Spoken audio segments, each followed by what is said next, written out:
सभी को नमस्कार। मैं जितेंद्र कुमार आज की इस ऑनलाइन क्लास में आप सभी का स्वागत करता हूं। हम अध्ययन कर रहे थे मूल अधिकारों के बारे में। पिछली क्लास में हमने समानता का अधिकार पढ़ा।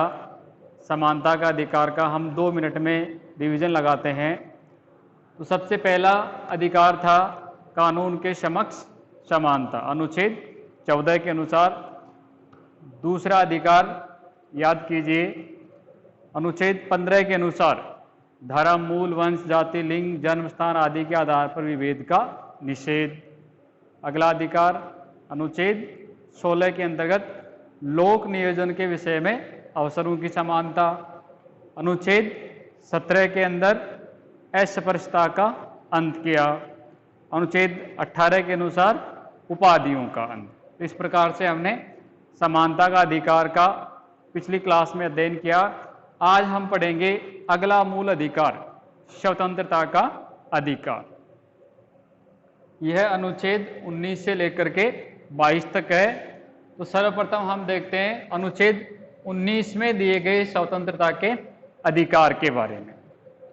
भारतीय संविधान का अनुच्छेद 19 सभी नागरिकों को 6 बुनियादी स्वतंत्रताओं की गारंटी देता है। यानी अनुच्छेद 19 में नागरिकों के लिए 6 प्रकार की स्वतंत्रताओं की व्यवस्था की गई है। वो कौन कौन सी है? पहली है भाषण व अभिव्यक्ति की स्वतंत्रता। दूसरी, शांतिपूर्वक सम्मेलन की स्वतंत्रता। तीसरी, संघ बनाने की स्वतंत्रता। चौथी है भारत राज्य क्षेत्र में बिना किसी बाधा के भ्रमण की सुविधा। अगला है निवास करने की स्वतंत्रता। एवं लास्ट है व्यापार व कारोबार की स्वतंत्रता। तो इस प्रकार से नागरिकों के लिए 6 बुनियादी स्वतंत्रताओं की व्यवस्था की गई है। अब हम इनका प्रत्येक का विस्तार पूर्वक अध्ययन करते हैं। सर्वप्रथम देखते हैं विचार अभिव्यक्ति की स्वतंत्रता।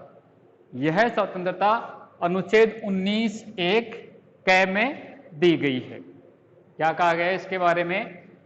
कि भारत के प्रत्येक नागरिक को विचार अभिव्यक्त करने, यानी अपने विचारों को प्रकट करने की, भाषण देने तथा अन्य व्यक्तियों के विचारों का प्रचार प्रसार करने की स्वतंत्रता है। यानी इस अनुच्छेद के तहत प्रत्येक नागरिक को अपने विचारों को प्रकट करने की, भाषण देने की या अन्य किसी व्यक्ति के विचारों का प्रचार प्रसार करने की उसको स्वतंत्रता है। अगर कोई व्यक्ति किसी के विचारों से प्रभावित होता है और उनका प्रचार प्रसार करना चाहता है तो उसको ये स्वतंत्रता प्राप्त है। इसमें प्रेस की स्वतंत्रता भी निहित है। इंपॉर्टेंट है कि जो प्रेस की स्वतंत्रता है वह भी अनुच्छेद 19(1) क के तहत ही दी गई है। किंतु इस पर अधिकार का दुरुपयोग रोकने के लिए इन पर उचित प्रतिबंध भी लगाए जा सकते हैं। प्रतिबंध लगाने का आधार इस प्रकार है कि इसका मतलब यह नहीं कि व्यक्ति को संपूर्ण स्वतंत्रता है, इन अधिकारों का दुरुपयोग न हो। इसके लिए राज्य इन पर कुछ प्रतिबंध भी लगा सकता है। वो प्रतिबंध किन परिस्थितियों में लगाए जा सकते हैं उनका विवरण इस प्रकार है। भारत की एकता एवं अखंडता राज्य की सुरक्षा के पक्ष में, यानी जहां पर भारत की एकता व अखंडता खतरे में हो या ऐसा लगे कि इनसे भारत की एकता व अखंडता को नुकसान हो सकता है तो वहां पर राज्य इन पर कुछ प्रतिबंध भी लगा सकता है। यह राज्य की सुरक्षा के पक्ष में। विदेशी राज्यों के साथ मैत्रीपूर्ण संबंधों के हित में, यानी किसी के इस अधिकार से विचार अभिव्यक्त करने से, भाषण देने से या प्रचार करने से अगर विदेशी राज्यों के साथ जो हमारे मैत्रीपूर्ण संबंध है वो अगर कम हो रहे हो तो राज्य उन पर प्रतिबंध लगा सकता है। सार्वजनिक आदेश की अवहेलना होने पर, शिष्टाचार या सदाचार के हित में, तो इन पक्षों के हित में अगर कोई नुकसान हो रहा हो तो राज्य इस अधिकार पर प्रतिबंध भी लगा सकता है। न्यायालय की अवमानना या अपराध के लिए उत्तेजित करना, यानी कोई व्यक्ति अपने भाषण के द्वारा, विचारों के द्वारा ऐसे विचार प्रकट कर रहा हो जिससे अपराध की प्रवृत्ति बढ़ती हो तो अपराध के लिए उत्तेजित करने वाले भाषणों पर भी राज्य प्रतिबंध लगा सकता है। आदि के संबंध में उचित निर्बंधन लगाए जा सकते हैं।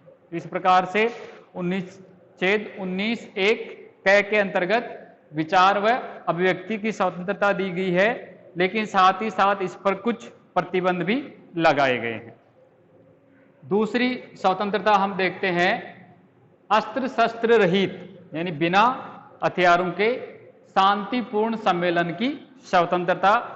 ये दी गई है अनुच्छेद 1 ख के अनुसार। अनुच्छेद 1 ख के अनुसार व्यक्ति बिना अस्त्र शस्त्र के शांतिपूर्वक सम्मेलन कर सकता है। क्या कहा गया इस अनुच्छेद में? इसके तहत सभी नागरिकों को बिना हथियार के शांतिपूर्वक संगठित होने, एक जगह एकत्रित होने, सार्वजनिक बैठकों में भाग लेने, जहां भी सार्वजनिक बैठक होती है वहां व्यक्ति भाग ले सकता है, एवं प्रदर्शन का अधिकार दिया गया है, लेकिन प्रदर्शन शांतिपूर्ण होना चाहिए। वहां पर अस्त्र शस्त्र लेकर आप नहीं जा सकते। यह व्यवस्था हिंसा फैलाने या गलत संगठन बनाने एवं सार्वजनिक शांति को भंग करने के लिए नहीं है। स्वतंत्रता मिलने का मतलब यह नहीं कि आप हिंसा फैलाओ या गलत संगठन बना करके नुकसान पहुंचाओ या ऐसा कोई संगठन बना रहे हो जिनसे सार्वजनिक शांति को हानि हो रही है, सार्वजनिक शांति भंग हो रही हो। ये सारे अधिकार आपको नहीं है। आप शांतिपूर्वक बिना हथियारों के बैठक में भाग ले सकते हैं, प्रदर्शन कर सकते हैं। इस अधिकार को भी राज्य हित या सार्वजनिक सुरक्षा हित में सीमित किया जा सकता है। अगर सार्वजनिक सुरक्षा को खतरा महसूस हो रहा हो तो राज्य इस पर भी कुछ प्रतिबंध लगा सकता है। अगली स्वतंत्रता हम देखते हैं संघ व समुदाय निर्माण की स्वतंत्रता। अनुच्छेद 19(1) ग के तहत स्वतंत्रता दी गई है। इसके अनुसार नागरिकों को अपना समुदाय या संघ बनाने, यानी नागरिकों को ये स्वतंत्रता है कि वो अपना संघ बना सकते हैं, समुदाय बना सकते हैं, अथवा सहकारी समितियां गठित करने का अधिकार दिया गया है। वो सहकारी समितियां भी गठित कर सकते हैं। इसके तहत राजनीतिक दल बनाने की स्वतंत्रता है, यानी आप किसी राजनीतिक दल की विचारधारा से सहमत नहीं है तो अपना नया दल बना सकते हैं, ये आपको स्वतंत्रता है। या कोई कंपनी गठित कर सकते हैं, क्लब बना सकते हैं, व्यापार संगठन बनाने का अधिकार दिया गया। तो ये स्वतंत्रता 19(1) ग में दी गई है, किंतु राज्य हित में इस पर भी राज्य द्वारा युक्त प्रतिबंध लगाए जा सकते हैं। तो ये सभी प्रदान किए गए हैं, लेकिन इनकी कुछ शर्तें होती है, इनका आप दुरुपयोग नहीं कर सकते। अगर राज्य को ये लगे कि इनसे नुकसान हो रहा है या राज्य को हानि हो रही है तो वह इन पर कुछ युक्त प्रतिबंध भी लगा सकता है। अगली स्वतंत्रता हम देखें सर्वत्र आने जाने की स्वतंत्रता। अनुच्छेद 1 घ के अनुसार, यानी आप कहीं भी भारत राज्य क्षेत्र में कहीं भी निर्बाध रूप से आ जा सकते हैं। ये स्वतंत्रता 19(1) घ के तहत प्रदान की गई है। इसके अनुसार प्रत्येक नागरिक को भारत के किसी भी हिस्से में, यानी भारत के किसी भी राज्य में अबाध रूप से बिना किसी बाधा से आने जाने का अधिकार दिया गया है।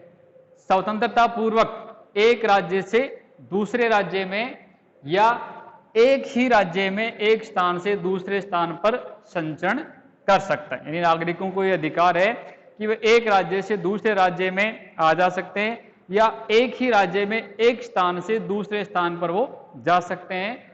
उनके ऊपर किसी प्रकार की कोई बाधा नहीं है, यानी उनको आने जाने से रोक नहीं सकते। इसका उद्देश्य राष्ट्रीय एकता को बढ़ावा देना है। ये स्वतंत्रता प्रदान करने का उद्देश्य है कि पूरा भारत एक है, इससे राष्ट्रीय एकता को बढ़ावा मिलता है। अगली स्वतंत्रता है निवास की स्वतंत्रता। अनुच्छेद 19(1) अड़। इसके अनुसार व्यक्ति को यानी नागरिक को भारत राज्य क्षेत्र में किसी भी जगह पर निवास करने की स्वतंत्रता प्राप्त है। इस अनुच्छेद के अनुसार हर नागरिक को देश के किसी भी हिस्से में बसने का अधिकार है, यानी वो किसी भी हिस्से में रह सकता है।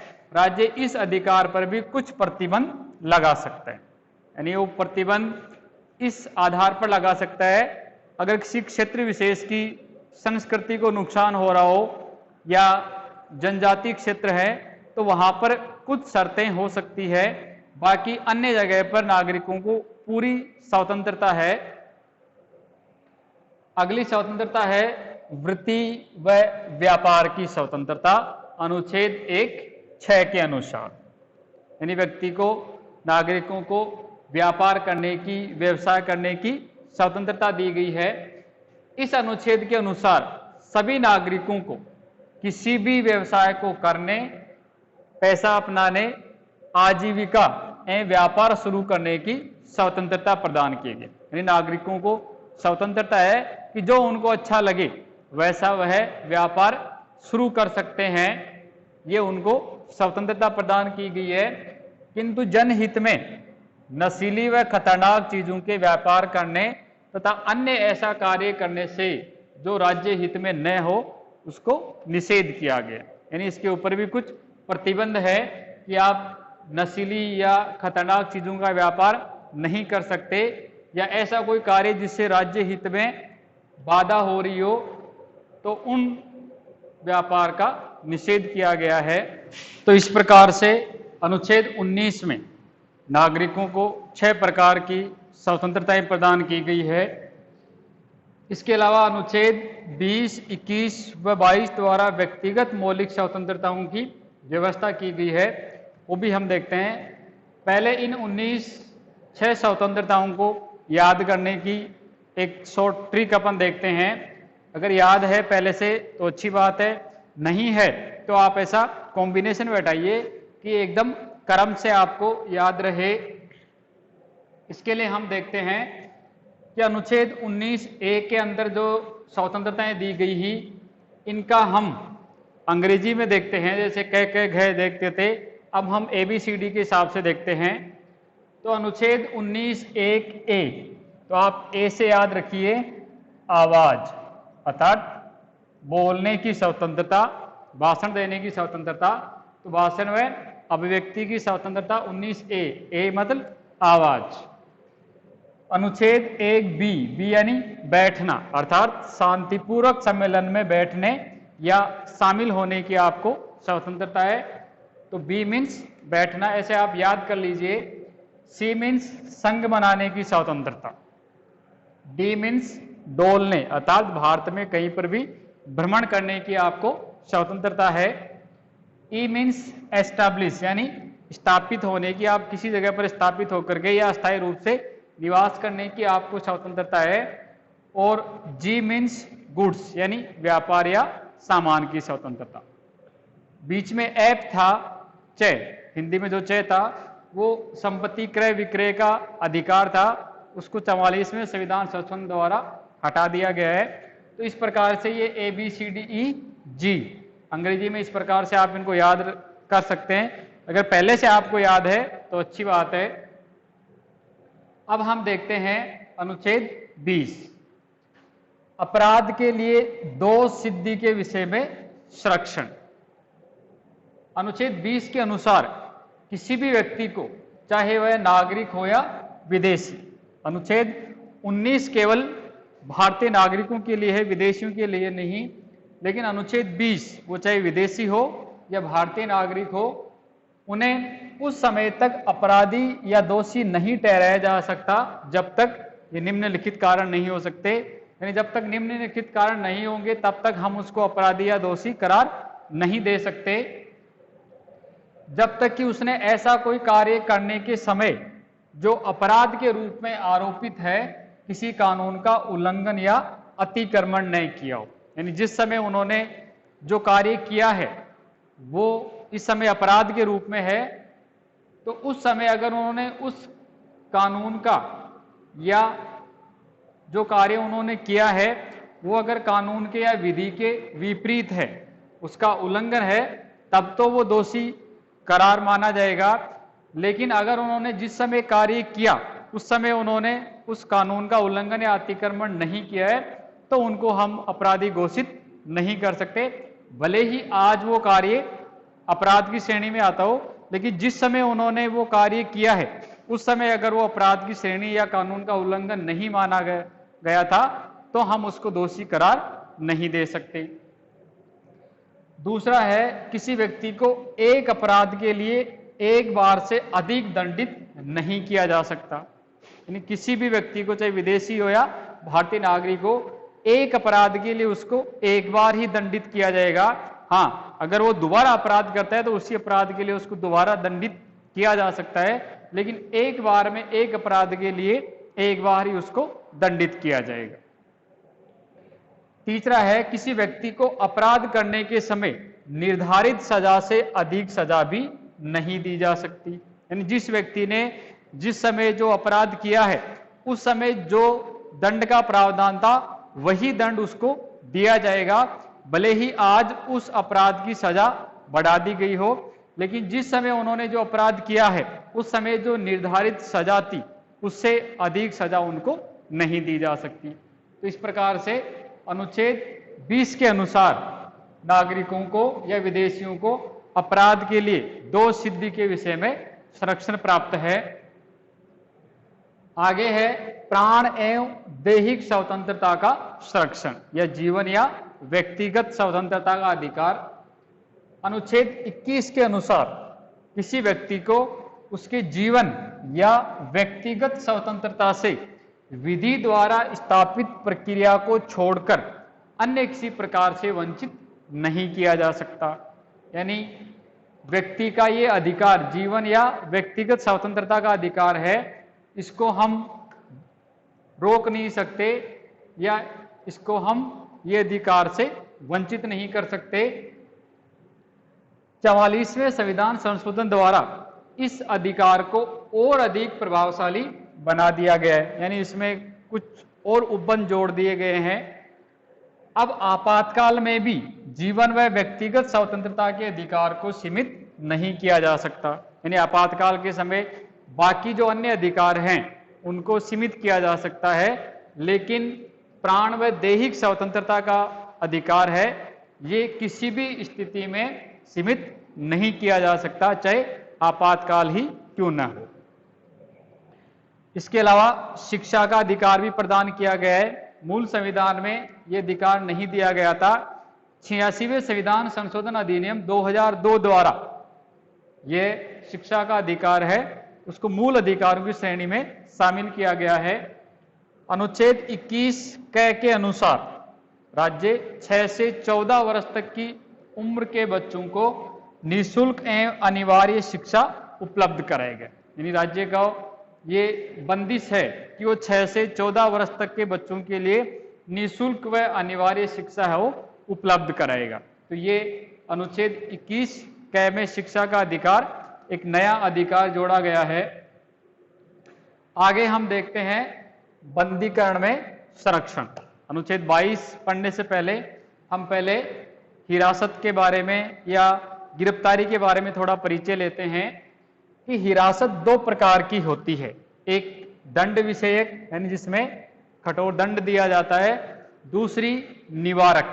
तो ये दो प्रकार की हिरासत होती है।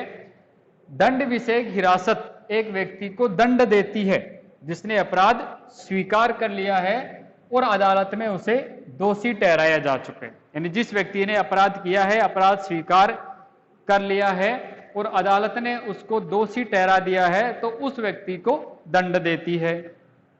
दूसरा इसका प्रकार है निवारक हिरासत। तो निवारक हिरासत वह है जिसमें बिना सुनवाई के अदालत में दोषी ठहराया जाए। यानी यहां पर बिना पक्ष के ही उसको दोषी करार दिया जाता है। इसका उद्देश्य किसी व्यक्ति को पिछले अपराध पर दंडित न करके, पीछे उसने कोई अपराध नहीं किया उसके लिए दंडित न करके भविष्य में ऐसे अपराध न करने की चेतावनी देने जैसा है। यानी आगे आप भविष्य में ऐसा कोई अपराध नहीं करेंगे, इस प्रकार से ये निवारक हिरासत है। इस तरह निवारक हिरासत केवल शक के आधार पर होती है। तो दो प्रकार की हिरासत है, एक दंड विषयक, दूसरी निवारक। दंड विषयक है वो अपराध करने के बाद में सजा का प्रावधान है, जबकि निवारक अपराध को रोकने के लिए। अनुच्छेद 22 के दो भाग हैं। पहला साधारण कानूनी मामलों से संबंधित है, जबकि दूसरा भाग निवारक हिरासत से संबंधित है। तो हम सबसे पहले देखते हैं साधारण कानूनी मामलों में बंदीकरण में संरक्षण। अनुच्छेद 22 के अनुसार बंदी व्यक्तियों या गिरफ्तार किए गए व्यक्तियों को कुछ अधिकार दिए गए हैं। पहला है उसे बंदी बनाने का कारण जानने का अधिकार है। जिस व्यक्ति को गिरफ्तार किया गया है, बंदी बनाया गया है, उसको ये जानने का अधिकार है कि उसको किस अपराध के लिए बंदी बनाया गया है। दूसरा है उसे इच्छा अनुसार स्वयं के लिए कानूनी या विधि सहायता प्राप्त करने का अधिकार दिया गया है। गिरफ्तार किए गए व्यक्ति को यह अधिकार है कि वह स्वयं की इच्छा अनुसार किसी से कानूनी सलाह या विधि की परामर्श या सहायता प्राप्त कर सकता है, ये उसको अधिकार है। तीसरा है 24 घंटे के अंदर बंदी को न्यायाधीश के सम्मुख पेश किया जाना आवश्यक है। यह अधिकार शत्रु देश के निवासियों एवं निवारक नजरबंदी जो दूसरा प्रकार है उस अधिनियम के तहत गिरफ्तार किए गए अपराधियों पर लागू नहीं होंगे। तो इस प्रकार से गिरफ्तार किए गए व्यक्ति को यह अधिकार है कि उसको किस अपराध के लिए गिरफ्तार किया गया है, ये कारण जानने का है। दूसरा है उसको विधि या कानूनी सहायता परामर्श प्राप्त करने का अधिकार है। और तीसरा है कि बंदी बनाए गए व्यक्ति को 24 घंटे के अंदर अंदर किसी न्यायाधीश के सम्मुख पेश किया जाए, ये व्यक्ति को अधिकार दिए गए हैं। ये अधिकार विदेशियों या निवारक हिरासत के तहत बंदी बनाए गए लोगों पर लागू नहीं होगा। निवारक नजरबंदी। निवारक नजरबंदी से तात्पर्य बिना किसी न्यायिक प्रक्रिया से नजरबंदी से है।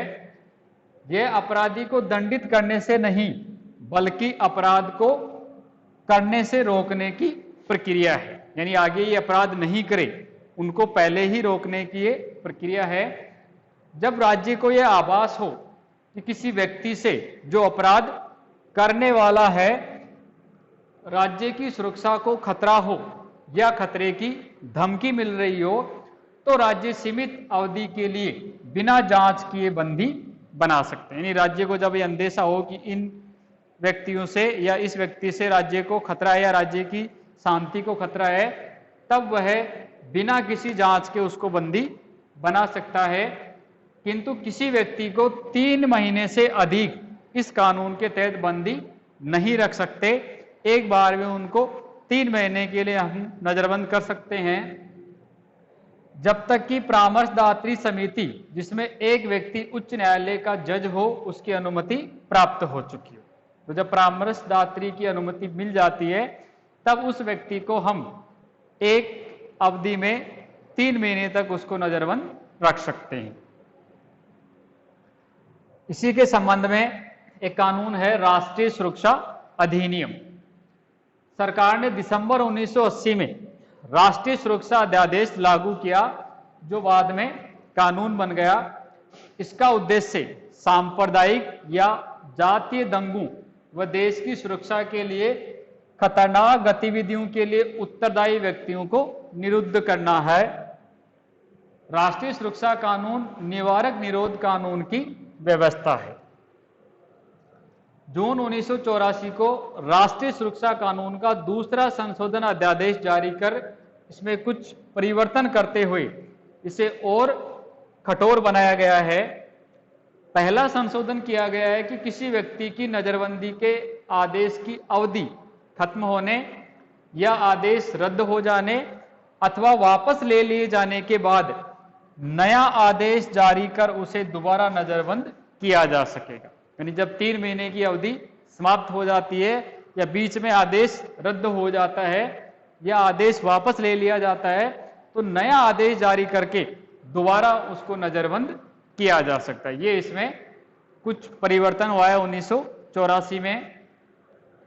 दूसरा प्रावधान यह किया गया है कि नजरबंदी के हर कारण पर अदालतों को अलग अलग विचार करके फैसला करना होगा। इस प्रकार से इसमें कुछ परिवर्तन करके इसको और अधिक कठोर बनाया गया है। गैर कानूनी गतिविधियां निवारण अध्यादेश, यानी गैर कानूनी गतिविधियों को रोकने के लिए एक अन्य अध्यादेश है। पोटा कानून पोटा प्रिवेंशन ऑफ टेररिज्म एक्ट यानी आतंकवाद निरोध अधिनियम था ये। इस कानून को 2004 में समाप्त कर दिया गया था। तो इसको समाप्त करने के बाद राष्ट्रीय व अंतर्राष्ट्रीय स्तर पर आतंकवाद से निपटने के लिए कठोर कानून की आवश्यकता अनुभव करते हुए सितंबर 2004 में गैर कानूनी गतिविधियां निरोध अध्यादेश जारी किया गया, यानी नया अध्यादेश लाया गया। इसमें पोटा के कई प्रावधानों को सम्मिलित किया गया, यानी आतंकवादी गतिविधियों से निपटने के लिए, उनको रोकने के लिए ये नया अध्यादेश जारी किया गया था। इसमें पिछले वाले अध्यादेश के कई प्रावधानों को शामिल किया गया है। तो इस प्रकार से ये गैर कानूनी गतिविधियां रोकने के लिए कानून है। निवारक निरोध अधिनियम का मूल्यांकन, हम इसको परखते हैं कि ये सही है या गलत है। इस अधिनियम को कटु आलोचनाओं का सामना करना पड़ा है, यानी इसकी बहुत आलोचना हुई है। इसे लोकतंत्र की असफलता व निरंकुशता का प्रतीक माना गया, यानी इसमें सरकार की मनमर्जी का प्रतीक माना गया। इनके दुरुपयोग की संभावना सदैव बनी रही है। आलोचनाओं के बावजूद भी इस बात से इनकार नहीं किया जा सकता कि वर्तमान परिस्थितियों में जब देश आतंकवाद, अलगाववाद आदि की मार झेल रहे हैं, इस प्रकार की देश के सामने समस्या है, तो ऐसे समय में इस तरह का कानून आवश्यक व उपयोगी भी है। इस प्रकार से आलोचनाओं के बावजूद भी समय परिस्थिति के अनुसार इसकी उपयोगिता भी है, आवश्यकता भी है। तो ये हमारा स्वतंत्रता का अधिकार अनुच्छेद 19 से 22 तक संपूर्ण होता है। इसको आप अच्छी तरह से तैयार कीजिए। अगली क्लास में फिर मिलेंगे। नमस्कार।